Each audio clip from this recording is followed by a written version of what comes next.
दोस्तों मैं हूं आदिल खान आजाद। आज है 14 जनवरी 2025। आप देख रहे हैं आजाद बुल इंडिया पर में रिलीज मॉर्निंग न्यूज। इस शो में आज आपको दिखाएंगे गजा में 5 और इजरायली फौजियों की मौत, 8 जख्मी, कई के मलबे में दबे होने की खबर। यमन ने फिर दागी मिसाइल, इजराइल में सायरन बजते गुजरी रात, हूथीज का टारगेट हिट करने का दावा। इंटरनेशनल कोर्ट ऑफ जस्टिस के हेड बनेंगे लेबनान के अगले प्राइम मिनिस्टर। आज लेबनान पहुंचेंगे नवाब सलाम। इधर बाइडेन ने इजरायली एआई टेक्नोलॉजी को दिया झटका। उधर रूस और ईरान लिखने जा रहे टेक्नोलॉजी, मिलिट्री समेत तमाम रिश्तों की नई इबारत। और अमेरिका के लिए आगे आ रहा और ज्यादा मुश्किल वक्त, जंगल में लगी आग अभी और तबाही मचाने को बेताब। सवाल खैर, उम्मीद करता हूं आप सब ठीक होंगे। शुरुआत गजा से और गजा में हुए इजराइल के नुकसान से। 5 तस्वीरें, 5 लोगों की तस्वीरें जिनकी हैं वो अब नहीं हैं।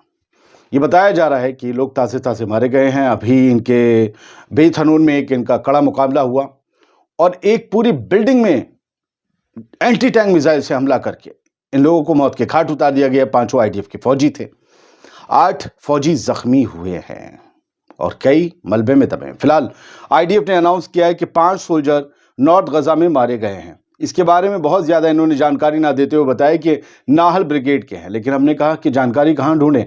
5 तस्वीरें आप देख लीजिए, उम्र का आप अंदाज़ा लगा सकते हैं, 19, 21, 20, 22, 23, 24, बस खलास, इसके अलावा नहीं है। ये सारे फौजी इस उम्र के मारे गए। अब अलमायदीन को हमने तलाशा तो वहाँ पता चला कि हाँ जी, 5 फौजी मारे गए हैं नॉर्थ गजा में और बहुत ही फियर्स बैटल लड़ी है रेजिस्टेंस ने। बहुत ही ज़बरदस्त तरीके से आईडीएफ को मुकाबला मिल रहा है। आईडीएफ भी ज़बरदस्त तरीके से हमले कर रही है, लेकिन पता नहीं क्यों जैसे ही सीज़फायर बिल्कुल होने की कगार पर पहुंच रहा है, हमास ने, फिलिस्तीनी इस्लामिक जिहाद ने इतने तेज़ हमले कर दिए हैं कि जैसे कतर में बैठे हुए लोगों को ये दिखाने की कोशिश है कि हम मुर्दारी में सौदा नहीं करेंगे, हम मुर्दा नहीं हैं, हम अब भी इन्हें मार सकते हैं, इनके फौजियों को मुर्दा बना सकते हैं। तो बड़े हमले हैं ये। कभी आपने सुना कि एक दिन में, हमने रात आपको खबर दी कि अबू बैदा ने कहा कि पिछले 72 घंटे में हमने 10 फौजी मारे और दर्जनों जख्मी हुए। फिर रात में इजरायली अखबारों ने ये कबूला और अलमायदीन ने छापा कि भाई 5 फौजी मारे गए हैं नॉर्थ गजा में। अब इसके आगे हमने कहा खबर पढ़ते हैं तो ये लिखा है, बेत हनून में एक बिल्डिंग को एंटी टैंक मिसाइल से हिट किया गया और पूरी बिल्डिंग ढह गई। उसके अंदर ये सारे फौजी थे जिसमें 5 मारे गए, कई जख्मी हुए हैं। इसमें बताया है कि इजरायली वेबसाइट हदाशोत बेजमान, इसने लिखा है कि एक डिफिकल्ट इंसिडेंट था और प्राइम मिनिस्टर बेंजामिन नेतन्याहू को पूरा उनकी गवर्नमेंट को जिम्मेदार ठहराया इन फौजियों की मौत के लिए कि सीज फायर हो जाता तो ये फौजी रोज मरते नहीं, जो अपने माँ बाप के बच्चे थे, कह कर गए थे मशीनें हमारे पास भारी हैं, हम हावी हैं, जल्द लौट कर आएंगे, लेकिन कभी आ ना सके, उनकी body I. The site noted that 3 Israeli, ये देखिए इस इजरायली वेबसाइट ने जो लिखा है वो लेबनान का अलमायदीन लिख रहा है कि इस वेबसाइट ने ये बताया है कि 3 Israeli soldiers remain trapped under the rubble of the targeted building in Beit Hanoun, कि 3 फौजी अब भी इजराइल के उस जो बिल्डिंग कोलैप्स हुई है, जो गिरी है फौजियों के ऊपर, गिराई गई ब्लास्ट करके, उसमें अभी भी 3 फौजी उसके मलबे के नीचे दबे हुए हैं। यानी ये वहां नहीं निकल पाए। जितनों को निकाला उस वक्त भी गोलीबारी हो रही होगी। सर बढ़ते आगे, गजा में सीज फायर को लेकर डिस्टिंक्ट पॉसिबिलिटी नजर आ रही है और ये बात जो है वो सुलेवन कह रहे हैं। अब ये जो है बहुत बड़ा आदमी है, मैं आपको बता रहा हूं सर, ये राष्ट्रीय सुरक्षा सलाहकार है, national security adviser of United States of America, Jake Sullivan. इन्होंने ये बात ब्लूमबर्ग न्यूज कॉन्फ्रेंस में कही और ये भी कहा कि इस हफ्ते गजा में सीज फायर होने की स्पष्ट संभावना है, क्लियर है, होगा, पूरा दिख रहा है, डिस्टिंक्ट पॉसिबिलिटी। अब अगर ये national security adviser of States, United States कह रहा है, इट मींस कि गजा में सीज फायर बहुत करीब है और इसीलिए फियर्स बैटल शुरू हो गई है, एक दूसरे पर भारी, एक दूसरे को दिखाने के लिए। खैर, इजराइल जो हमले कर रहा है गजा में वो जारी हैं। अभी जो आप देख रहे हैं 40 से ज़्यादा लोगों के मारे जाने की जो है बदलती रहती है। अगर आप तक एडिट होके पहुँचे और बदल जाए तो मुझे नहीं पता, क्योंकि लगातार मैं नहीं कहना चाहता, लेकिन वहाँ लोग मारे जा रहे हैं और तादाद बदलती है। करंट 45 बताया जा रहा है और कहा जा रहा है कि इस हफ्ते गजा में होस्टेज डील और सीज फायर मुमकिन है। इसके बीच दोनों फरीक के बीच, दोनों पार्टीज के बीच लड़ाई तेज हो गई है, इसराइल और हमास के या फ़लस्तीनी मूवमेंट्स के बीच में। और बताया कि बहुत से लोग अभी अस्पतालों में हैं, उनकी ज़िंदगियां भी ख़तरे में हैं क्योंकि वो हमलों में ज़ख्मी हुए हैं।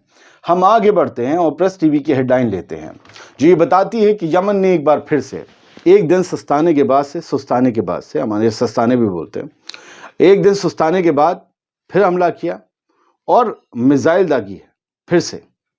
और ये दावा किया है कि हमारे मिसाइल ने, जो हमने इजरायली बेस को हिट किया था, टारगेट किया था, वो हिट हुई है। तो यमन के हाउथीज लगातार इजराइल पर मिसाइल दाग रहे हैं। रात भी हूटर बजने लगे, भगदड़ मची, लाखों लोग शेल्टर्स में जाकर छुप गए। ये इजरायलियों की ज़िंदगी होगी जिससे वो खुद भी निजात पाना चाहते हैं, इसलिए वो कह रहे हैं आप गज़ा पर हमले करें, यमन वाले खुद हमले बंद कर देंगे। वो तो चाहते ही यही है कि आप गज़ा को छोड़ दें, हम भी आपको छोड़ देंगे।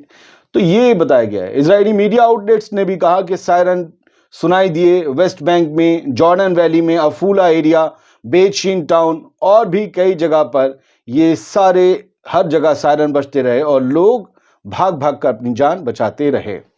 फिलहाल उनका दावा है, इनके दावे इंटरसेप्ट करने के होते हैं। खैर जो भी है, आगे बढ़ते हैं, लेबनान चलते हैं। लेबनान को नया प्राइम मिनिस्टर मिलने वाला है, नजीब मिकाती।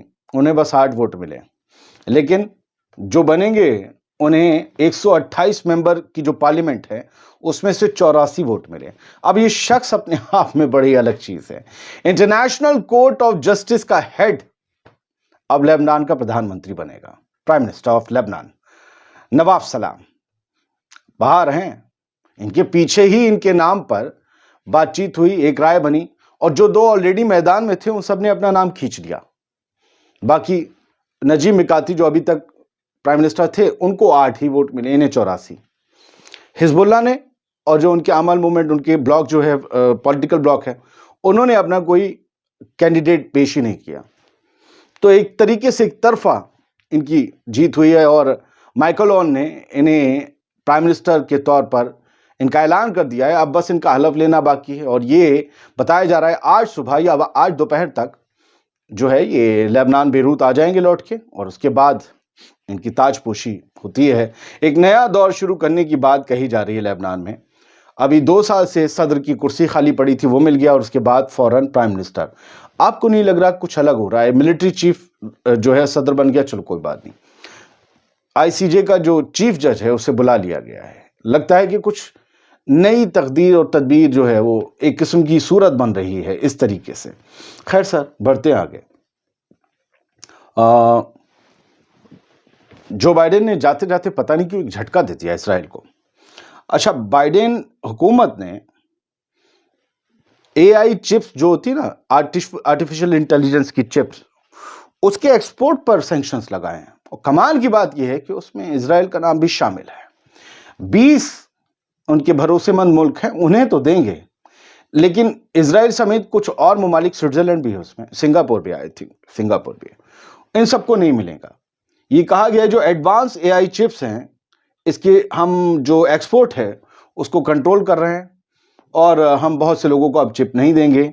इसराइल को नहीं देंगे, सिंगापुर को नहीं देंगे, इन पर बैन लगा दिए गए हैं। और इस बीच Australia, Belgium, Canada, Denmark, Finland, France, Germany, Ireland, Italy, Japan, Netherland, New Zealand, Norway, Korea, वो वाला साउथ वाला, Poland, Spain, Sweden, Switzerland, Taiwan और यूनाइटेड किंगडम, ये इन बंदिशों से आज़ाद हैं। इन्हें चिप मिलेगी अमेरिका से। अमेरिकी चिप की बहुत डिमांड है। रॉयटर्स के हवाले से खबर लिखी गई, हमने तलाशा कि इजराइल का इस पर क्या कहना है। हाँ तो बोले है, खबर है। इजरायली सोर्सेज ने कहा कि बाइडेन का जो नया चिप जो एक्सपोर्ट पर जो उन्होंने पाबंदी लगाई है, जो उन्होंने नया कानून बनाए एआई चिप को लेकर, वो मेजर ब्लो है, भयंकर घाटा है, भयंकर झटका है इजराइल की टेक्नोलॉजी इंडस्ट्री के लिए। ये बहुत बड़ा झटका है। जब ये मेजर ब्लो लिखे तो आप समझ लो ये कितना बड़ा झटका खुद इजराइल के लिए है। अब किस 120 कंट्रीज को सैंक्शन किया है अमेरिका ने, जिन्हें चिप नहीं दी जाएगी, उसमें इजराइल भी शामिल है। और इजराइल कहता था हम तो तुम्हें सनम मानते थे, तुम हमको, क्या बात।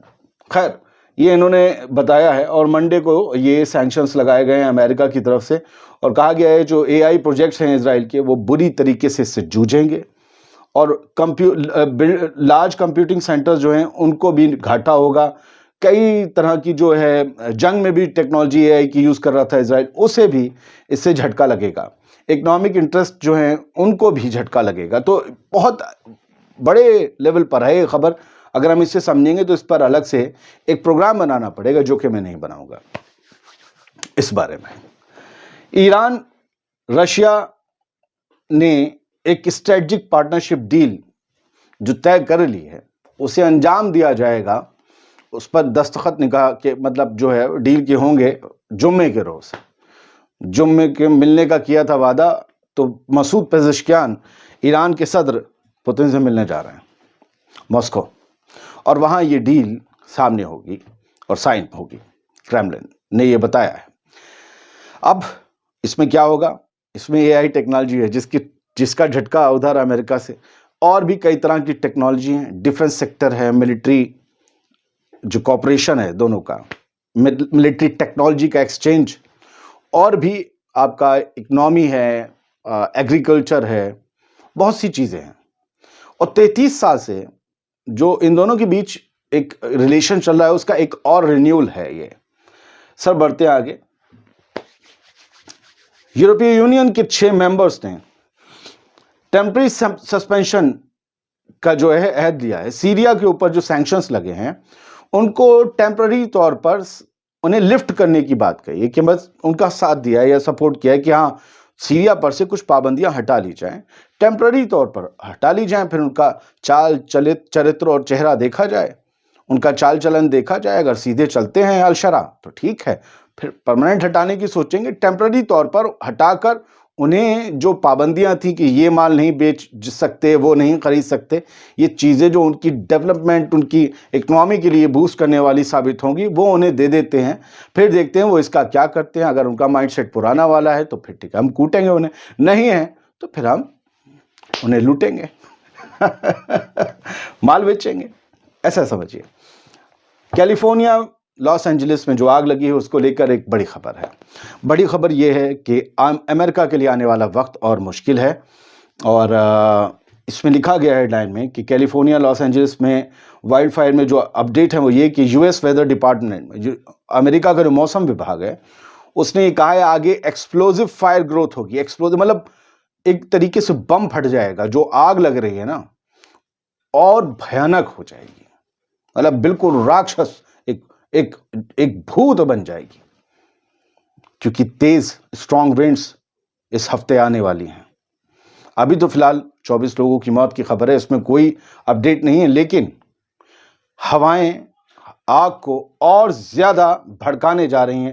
اس کو لے کر الجزیرہ نے بھی ہیڈ لائن لگائی ہے. لکھا ہے لاس اینجلس کی وائلڈ فائر جو ہے وہ آفیشلز نے کہا ہے کہ ابھی اور تیز ہوائیں آنے والی ہیں، ہمیں اور تیاریاں کرنی ہوں گی. اگر اس سے پہلے آگ پر قابو پا لیا تو ٹھیک، ورنہ یہ آگ کہاں جائے گی اور کس کو لے کر جائے گی، nobody knows. Thank you very much.